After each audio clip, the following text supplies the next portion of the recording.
When people think about Rohan, they're actually usually picturing Western Rohan, which is home to some of the more iconic and memorable places in Middle-earth. And this part of the story and this part of the world have a lot of emotional resonance for fans of Tolkien and for our developers. So we're excited to bring places like Edoras and Meduseld and obviously Helm's Deep finally to the landscape of The Lord of the Rings Online.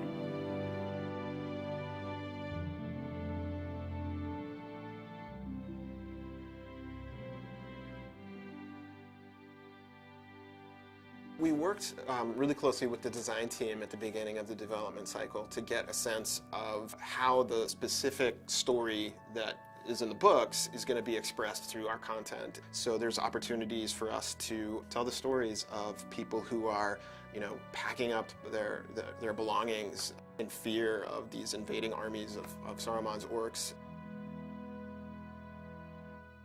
Players are going to be working with Éowyn to help evacuate Edoras. She's chafing a little bit at the fact that she's been left behind when Theoden and her brother Éomer have ridden off to battle in Isengard. But she has a lot of responsibility getting the people of Edoras together, settling their disputes, and heading off to safety in Dun Harrow. And Grima Wormtongue's influence is still very strong in Rohan as well.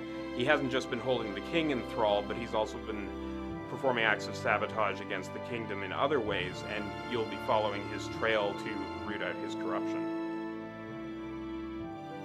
Helm's Deep obviously has a very rich history for Rohan, and we wanted to make that as evident to the player as possible. The way that I prefer to approach Helm's Deep and its geography was looking at it as a valley carved by glacial action, and thinking about it in that way really helped to define some requirements for the space that weren't defined by Tolkien in the text. We put a lot of effort into building Helm's Deep and the Hornburg and the dike that precedes the structure in the valley. I spent most of my time for this expansion planning and designing the Hornburg. Typically when I concept something, I'm focusing primarily just on the visual impact of the painting that I hand off to the 3D artists. In the case of Helm's Deep, things worked a little bit differently because I really approached the task more as an architectural task than a concepting task.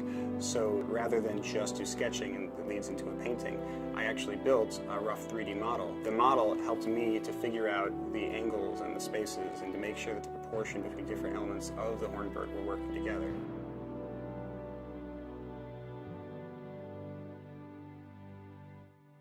We've got a really great team with a broad set of skills that together are collaborating on developing this content, between concept art and the world team and the production artists. This part of Tolkien's story was the stuff that, as a kid, I was most fascinated by. I loved drawing pictures of the orcs battling the free people, and it's been a fantastic opportunity to be able to work with this team and do it in a product.